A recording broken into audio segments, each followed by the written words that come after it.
¿Qué tal, familia Aljaba? Súper emocionado de estar una vez más aquí contigo. Gracias por tomarte unos minutos para estudiar la palabra de Dios. Así que, ¿estás listo? Hoy nos vamos a adentrar en un viaje fascinante que es a través de los evangelios. Los relatos que revelan quién es Jesús. Pero eso me encanta porque cada evangelio tiene o tiende a describirnos a Jesús de diferentes ángulos. Cada uno de ellos quiero que lo pienses así, como un retrato artístico más que una fotografía instantánea. No hay diferencias, no hay contradicciones, porque quiero que veas esto. Un artista cuando hace un retrato, ¿verdad? Cuando hace una pintura de un paisaje, él tiene su propia interpretación porque tiene algo que quiere transmitir. Y una fotografía es la misma siempre y no importa las veces que la imprimas, siempre va a ser lo mismo y no hay diferencia, pero sí hay en los retratos artísticos. Y quiero que empieces a ver los evangelios, Mateo, Marcos, Lucas y Juan, como este retrato donde cada uno de los escritores nos narra una fase distinta de Jesús. Y no es que tenga contradicciones, sino que es la interpretación que te va a ayudar en cierto momento, inspirada por el Espíritu Santo a través del escritor. Es este cuadro artístico y me encanta verlo de esa manera. Pero vamos a enfocarnos en Juan, porque Juan no solo narra eventos, sino que presenta a Jesús con un énfasis muy particular. Y esto es porque el Espíritu Santo se lo inspiró así. Pero antes de ir completamente a Juan, quiero nada más compartirte que creo que es súper importante entender el contexto en el que se encuentra, ¿verdad? Y a diferencia de los evangelios sinópticos, que sinópticos significa que hay similitudes, ¿verdad? Sinóptico viene de esta palabra de similitud, que toman las mismas fuentes, Mateo, Marcos y Lucas, y siguen una estructura narrativa muy similar.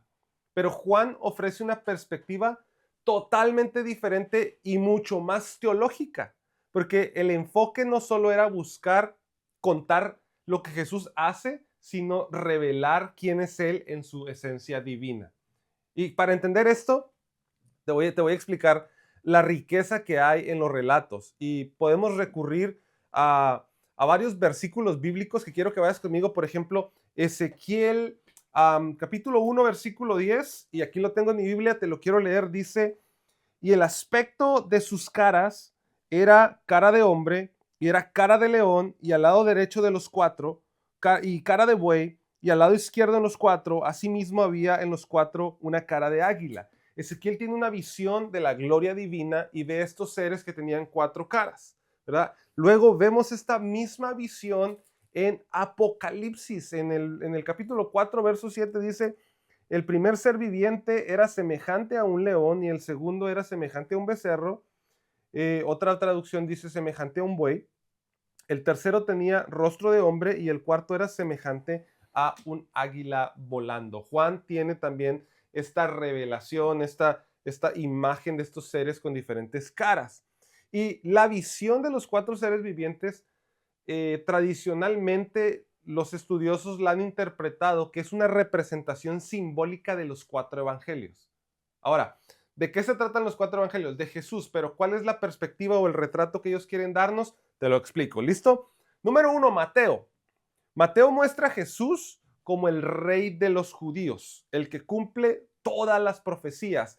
Mateo lo presenta como el león de la tribu de Judá. ¿Ves la conexión aquí, lo que está sucediendo? El león de la tribu de Judá. Luego, Marcos nos presenta al siervo sufriente.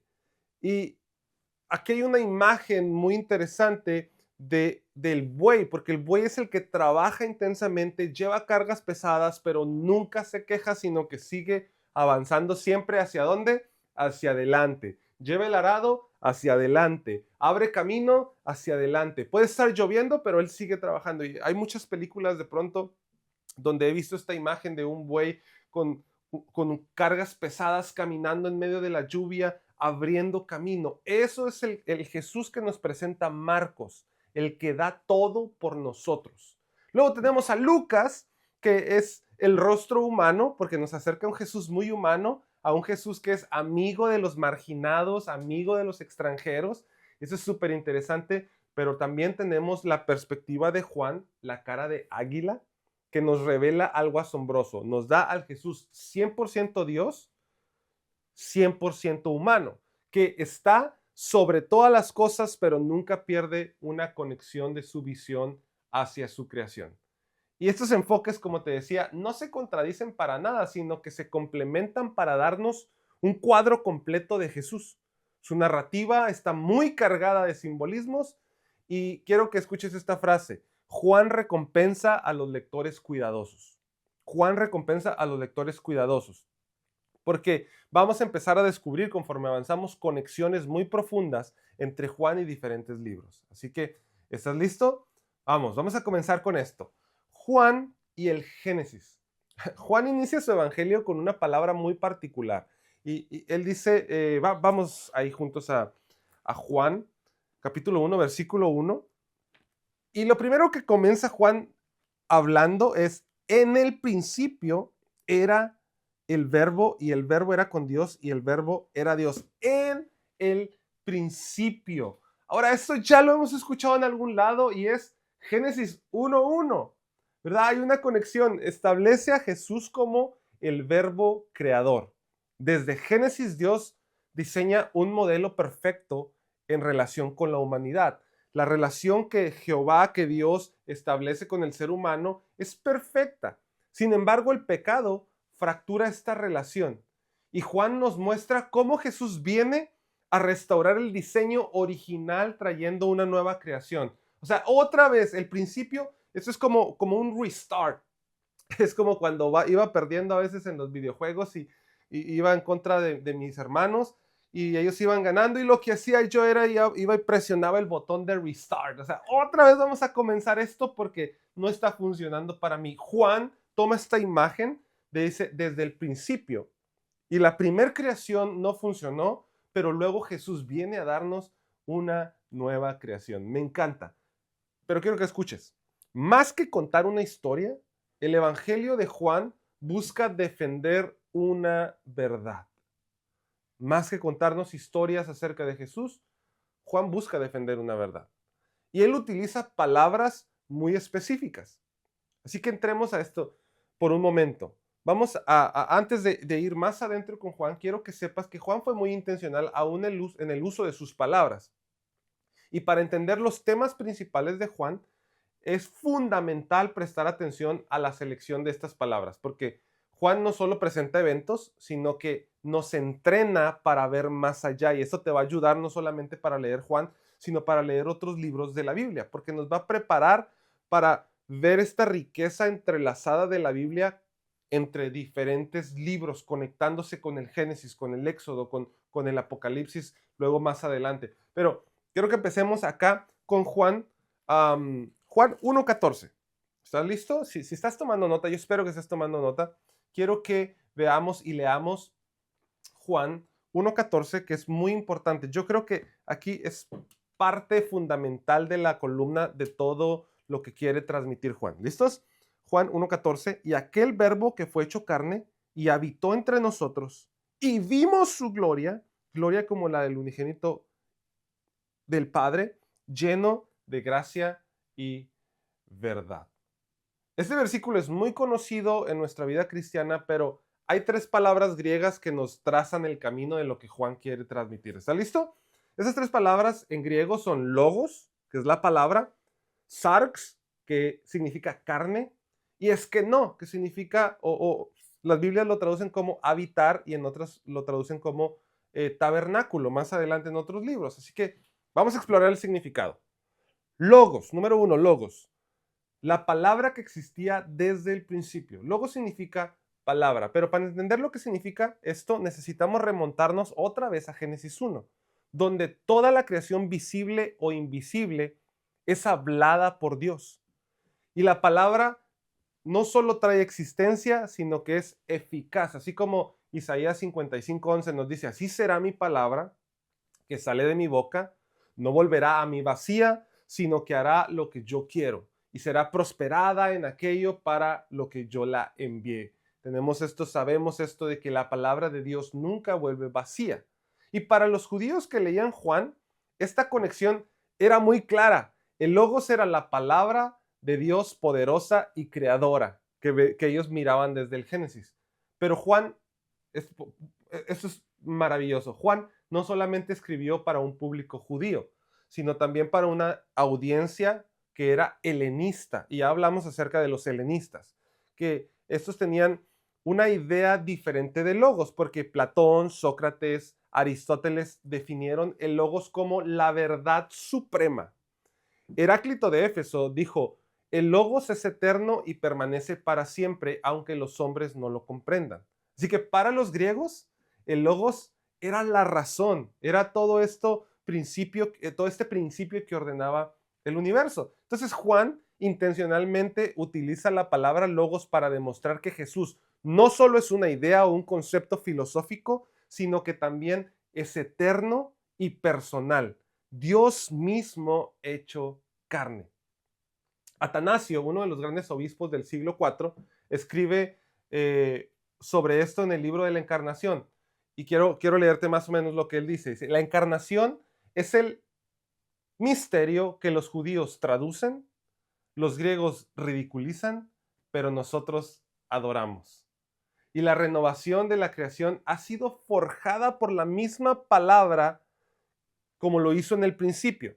Por tanto, no hay ninguna inconsistencia entre creación y salvación, porque el mismo Padre ha empleado el mismo agente para ambas obras. Me encanta esto. Y él, tanto para la salvación del mundo, a través de la misma palabra que creó ese mundo. Qué maravilloso es pensar en Jesús como el Logos. Él utiliza la misma palabra del Génesis para crear, hecha carne, para venir a salvarnos.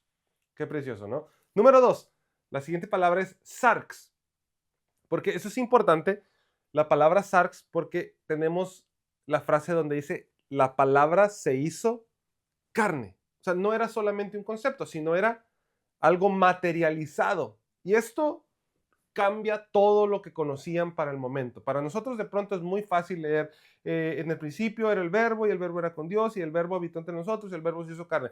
Es como muy sencillo, lo tomamos por hecho, pero Juan escribe después de Pablo, quien usa la palabra sarx, la palabra carne, generalmente con una connotación negativa, refiriéndose a la naturaleza pecaminosa. Sin embargo, Juan usa la usa de manera diferente, porque él combate el gnosticismo. Ahora, ¿qué es el gnosticismo? El gnosticismo era una filosofía que separaba lo físico de lo espiritual. ¿Okay?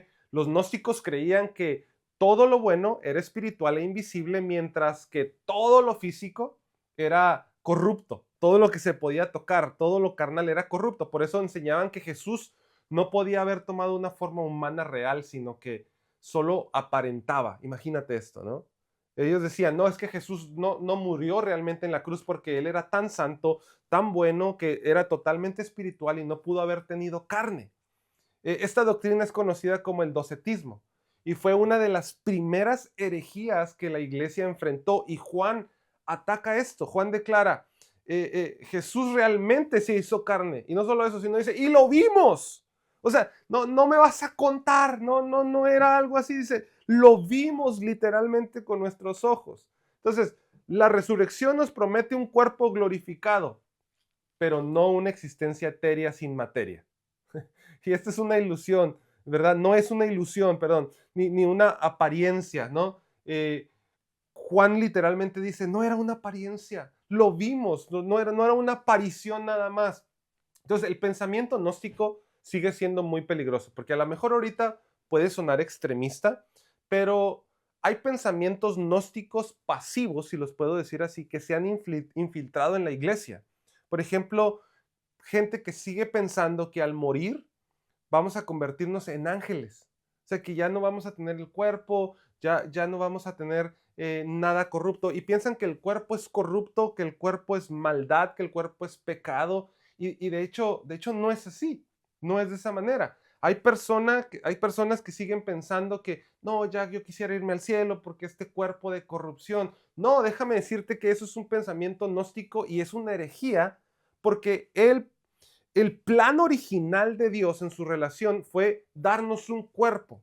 Acuérdate, con Adán y Eva no eran seres espirituales, sino tenían una conciencia espiritual y acceso a la espiritualidad, pero seguían teniendo cuerpos. De hecho, Dios creó cuerpos, ¿verdad? Por eso Adán dice, este es hueso de mi hueso, carne de mi carne, sangre de mi sangre, porque era físico. Jesús, Dios, Jehová, crea, crea agentes físicos que convivían con él en esta eternidad que era el Edén. Entonces, los gnósticos vienen y quieren dividir esto, por eso no quiero que pienses esto, no quiero que tengas este pensamiento. De hecho, en la eternidad, después de que Jesucristo venga, vamos a seguir teniendo cuerpos, pero cuerpos glorificados, no vamos a ser seres espirituales. Tu cuerpo va a tener la habilidad de acceder a esta eternidad, ¿verdad? Como dice la Biblia, Él puso eternidad dentro de nosotros. Me fascina esto, pero eso es tema para otro curso. Así que la tercera palabra es que no, es que no. Y eso quiere decir que Jesús es el tabernáculo de Dios entre nosotros. Y esta palabra es clave porque en Juan 1:14 dice, Él habitó entre nosotros. Él estuvo entre nosotros. Literalmente significa, puso su tabernáculo entre nosotros. Y esto nos conecta con varios momentos claves en la historia bíblica. Número 1, con el Edén. Dios caminaba con el hombre en el huerto. Número 2, el tabernáculo de Moisés. La presencia de Dios estaba en medio de su pueblo. Número 3, el templo. Dios habita entre su pueblo en Jerusalén. Y número 4, y más importante, Jesús. Ahora Dios no solo está entre nosotros, sino está con nosotros. Ahora no solamente nosotros podemos acceder a la presencia de Dios, sino que la gloria de Dios accede a nosotros. Qué maravillosa palabra. Apocalipsis 21:3 dice, he aquí el tabernáculo de Dios con los hombres, y Él morará con ellos, y ellos serán su pueblo, y Dios mismo estará con ellos como su Dios. Qué maravillosa promesa. Ahora, el Evangelio de Juan nos presenta a Jesús como el Mesías, pero también como el Verbo eterno que existe desde el principio. Y quiero que sepas que mientras vamos estudiando este Evangelio, vamos a leerlo con mucha atención porque quiero que busquemos y aprendamos a tener las conexiones que Juan hace con el Antiguo Testamento, especialmente con el Génesis y el Éxodo. Así que Jesús no solo viene a redimir la humanidad, sino a iniciar una nueva creación, restaurando nuestra relación con Dios. Así que, ¿listos para hundirnos en este viaje juntos? Yo sé que esta introducción de pronto está un poco larga, pero de verdad vale la pena. Juan recompensa a los lectores cuidadosos. Nos vemos en la siguiente clase, familia.